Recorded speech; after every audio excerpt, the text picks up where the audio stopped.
But let me just commend all of the elected officials who are here today. Thank you so very much for supporting this effort, and all of the sponsors.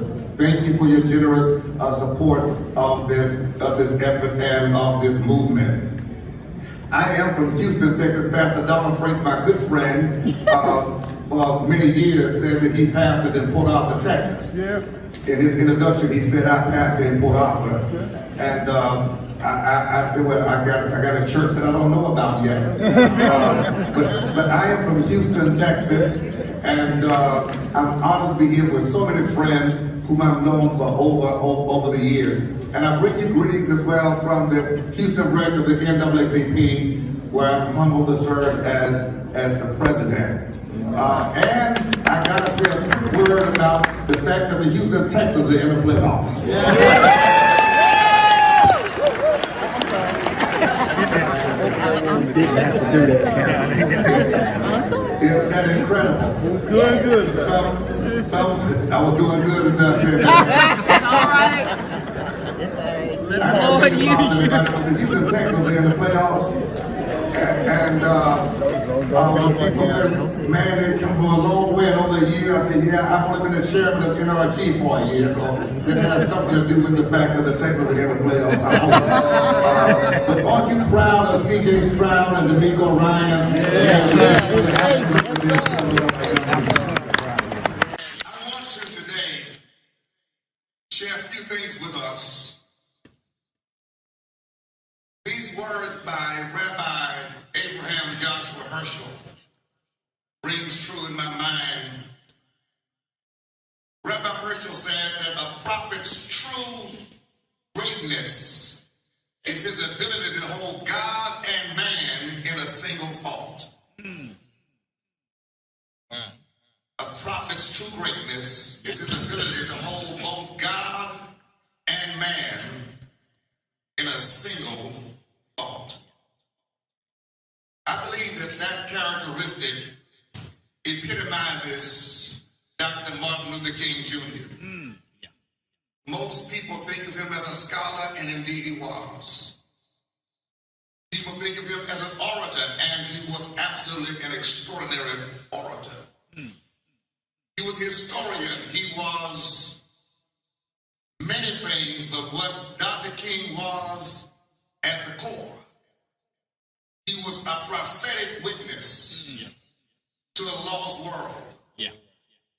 And because of his prophetic essence, he was able to marry his spirituality and morality, his theology with intellectuality, which produced a sociology that told all of us that we are the human family inextricably woven together in the fabric of humanity, that we could not escape the fact that we're all part of the imago Dei, made in the image of God, that no matter our color, our creed, our religion, our sex, our language, or our socioeconomic status or standing, all of us belong to each other. And that the earth is the residence of all of us, no matter where we live. Whether you're in Port Arthur, or Houston, or Beaumont, or Dallas, or whether you're in California, or Illinois, or Tennessee, or Georgia, or whether you are in the United States of America, North America, South America, no matter where you were, Australia, Africa, Asia, Europe, Dr. King spoke to us from the lofty vantage point, reminding us that all of us belong to each other. And if there were ever a time that we needed to raise high the moral principles of the prophetic witness of Dr. King, brothers and sisters, I submit to us at that time is now. For we live in a world that seems not to understand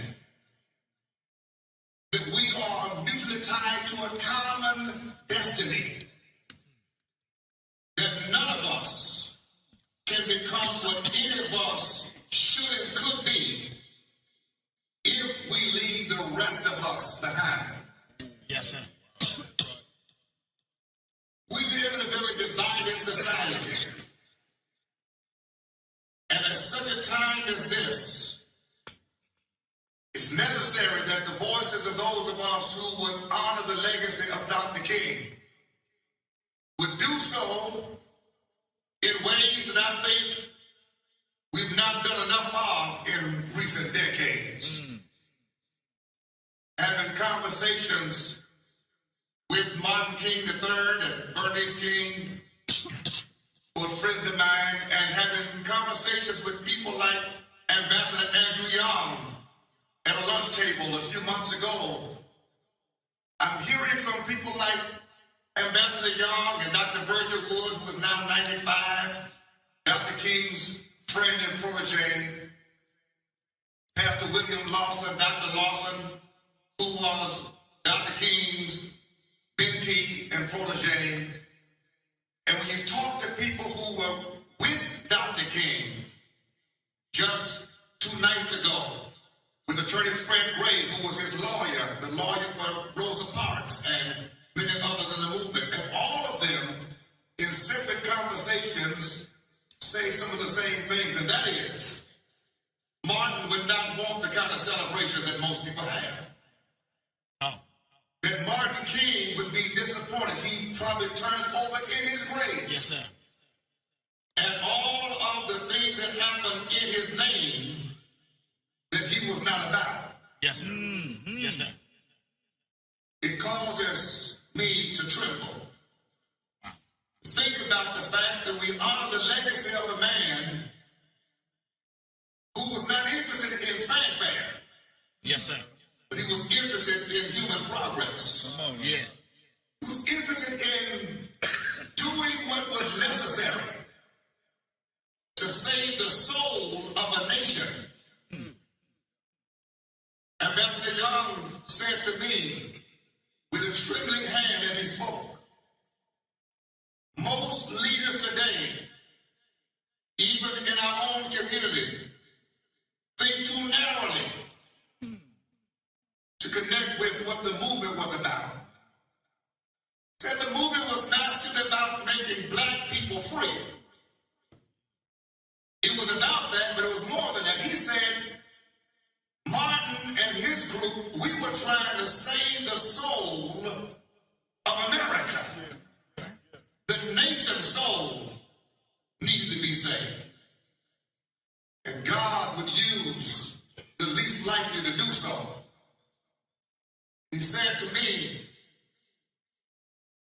I feel like a stranger to the movement that I see today. You think about words like those coming from people like Ambassador Andrew Young, Virgil Wood, and others. I think, brothers and sisters, we are challenged. We are challenged to consider how do we truthfully recognize who Dr. King was and represent his moral prophetic voice at the times we live in now. I want to commend again this organization for keeping this conversation alive for 38 years, because most people have forgotten Martin, and others really have never known who he was. Right. Because we know who Martin King was based on the sanitized, pasteurized version. Yes, sir.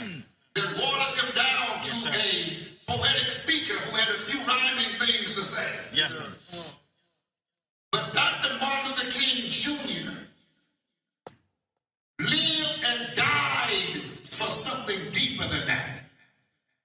And I'm challenged, and we're challenged. Think about what would Martin King do at a time like this in 2024. Yeah. Truth of the matter is, when Martin King was alive, he was the most hated man in America. Yes, sir. Somebody knows that's truth.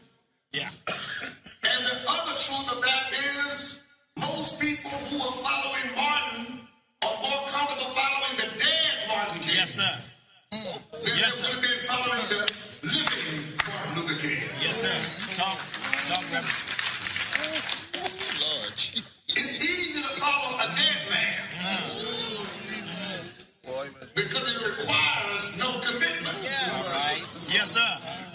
But when Dr. Martin Luther King Jr. was alive, it was not easy to follow him. Yes, sir.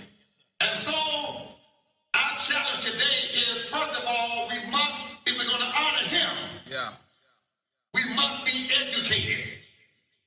And we must educate every new generation truthfully about who Dr. King was.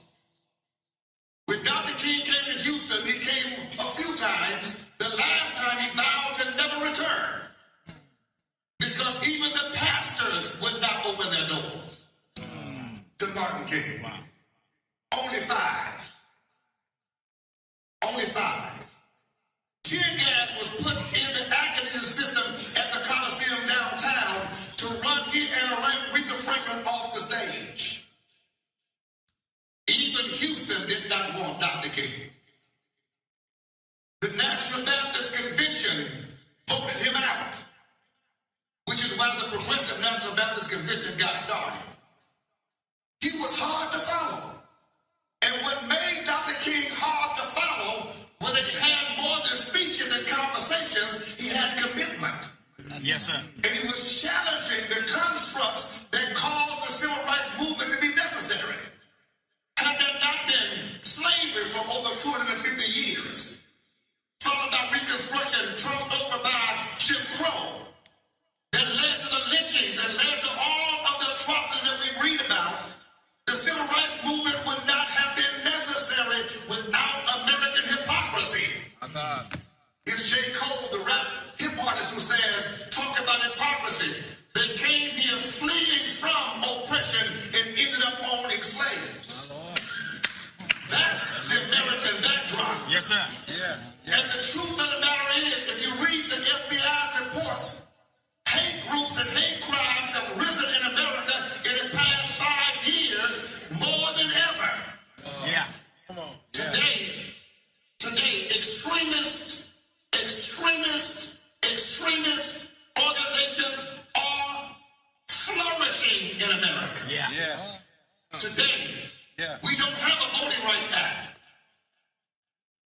The Voting Rights Act that Martin marched for, that John Lewis was beaten for on the Edmund Pettus Bridge, is no more. If we really educate ourselves and educate this generation to understand, we might have fashions of 2024, but we've got policies of 1955. Wow. This nation has gone backwards. And we're still dealing with the repercussions of the Obama backlash. Yes, sir. In these United States of America, we are not united. We are split and divided by race and ethnicity and color and religion to the point that we now live in silos. Why is it that weapons of mass destruction have sold more in the last 8 years than any time in this nation's history? Read about the extremist groups that are preparing for another civil war. Yes, sir. We cannot afford not to be educated. And we must educate our own children because the schools refuse to. Yes, sir. We live in a state where it is now illegal to teach civil rights history. That's right. In the state where we pay taxes. In the state where we vote. Those of us who can. Because, by the way, Texas is the hardest state for voting. Texas. Yes, sir. The most underinsured state, Texas. Texas is a state where we have voter suppression, voter oppression, and we mock it for the nation. Educate. But not only must we educate, I wish I had 2 hours we could talk about some things. But we must be sure to educate. Churches must educate. Yes, sir. We can't just have celebrations around figures that don't exist. We have to be thoroughly educated we're facing today. What would Martin King's life be about today in this America, in this Texas, in this city, were he alive? And the question is, can he come alive in me and you? We must educate, but not only must we educate, we must also motivate. We must get people in rooms together to talk about what we can accomplish together. We must be motivated by the same values, the same vision, and the same valor that we saw in Martin. Martin King loved all people. Yeah. And his message of love was a language that every human heart could understand. Yeah. When we're really speaking from the vantage point that Martin came from, we understood through him that none of us were better than any of us. Yeah. And in this day, where racial supremacy and racial inferiority have now become a part of what's common in America, we must address that again. Because you and I'm so glad to see such a diverse audience here today for this celebration. Yeah. But can we get this diverse audience together again Yes, sir. in a moment of education and motivation to do something about the problems with an agenda to solve them? Come on now. Okay, somebody goes to church, right? Yes, sir. But can y'all talk back to the preacher? Because the reality is, when we leave here, are we leaving with an agenda? Yes, sir. Lord have mercy. If we don't have a common agenda, we don't solve problems. That's right. Yeah. Poverty must be our problem to address. Yeah. We must address under-education. We must address miseducation. We must address the fact that now in Texas, DEI is illegal. Diversity, equity, and inclusion are bad words in Texas. Yeah. What's the motivation? Then, I'm almost done. There must be agitation. Dr. Martin Luther King Jr. was an agitated man. Yes, he was. Yeah. He was so agitated that he could not do nothing. He could not do nothing. He looked at the problems of his day and he had to do something about it. Yeah. We need more agitated leaders today. Many of us are so comfortable with things that should be abnormal. Yes, sir. Did you not know that gun violence is a leading cause of death among youth in America? Yes. And that for youth in America, white youth who die from gun violence mostly die from suicide. That's a problem. Black youth who die from gun violence die from homicide. So we got a suicide problem in white youth. We got a homicide problem with black youth. What are we doing and saying about gun violence in our own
22,000 people have been killed in Gaza.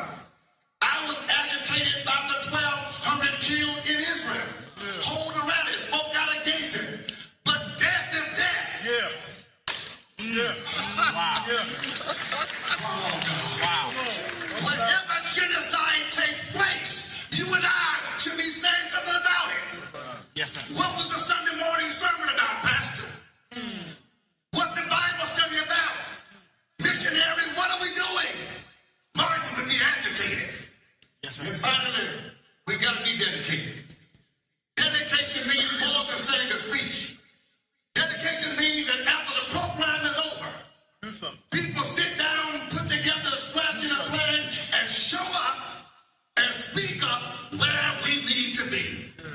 Question is, as I go to my seat, where would Martin King be this week in America? Wow. What would be his agenda? What would be the front page story about Martin Luther King Jr.? What would the news say about Martin and the movement had he been alive right now? The challenge for me and you is, why isn't the press saying the same thing about us? And that is because most of us can follow Martin dead, but most of us cannot follow Martin alive. I want to give you this word to dispel a myth. When you look at the press from those years, it looks like Martin had a massive following across the country. I used to think that.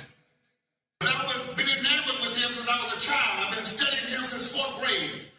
Fourth grade student, Helms Elementary School, West 21st Street, off of North Shepherd in Houston. I read the book after he was assassinated, thin book. Miss Gloria Paul, my teacher, said, read the book, do a book report. I read the book. I couldn't stop reading the chapter of the assassination. Fourth grade at Helms Elementary School, West 21st Street, off of North Shepherd. I read it 5 times, the chapter where he got shot, and all of a sudden that fourth grade kid began crying in the classroom. Helms Elementary School, West 21st Street, off of North Shepherd. I began weeping to the point that I couldn't control myself, and my teacher came, patted me on my shoulder and said, "Are you all right?" I couldn't answer her because I couldn't understand why a good man would get killed for doing good. I didn't understand. I'm fourth grade, Helms Elementary School, West 21st Street, off of North Shepherd. Miss Gloria Paul was my teacher. But every time I read Martin King shot on the balcony of the Rainbow Hotel for doing good, the only thing that helped me, Pastor Frank, was I also remember Jesus. I was a Sunday school kid, and I remembered that Jesus had died doing good. And so I was able to put together from a little Sunday school understanding that Martin King was something like Jesus. Both of them were doing good for people, and both of them got killed while doing good. But then it left my mind frustrated me because I don't understand. Fourth grade, Helms Elementary School, West 21st Street. Gloria Paul is my teacher. I'm trying to understand why somebody doing that much good would be hated so much to be killed. I could not rationalize, I couldn't understand it, but I began praying on my desk. God, I don't understand why Jesus and Martin King got killed for doing good. But God, if you ever need somebody else who will die for doing good, I've given you my life. Fourth grade, Helms Elementary School, West 21st Street, Gloria Paul was my teacher. And I'm not trying to get killed, but I am trying to do good. And I want to say to you today, you need to learn how to be dedicated, because it's going to cost somebody something. If we're going to believe God and do what Martin did, we got to be willing to roll up our sleeves and go with places where we're unpopular and unwanted and pay the price, but it's worth it.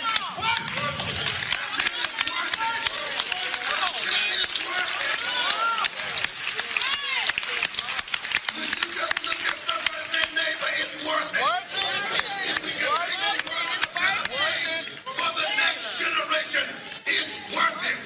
It's worth it. I said it's worth it. If I can help somebody as I pass along, if I can cheer someone with a word of song, if I can show somebody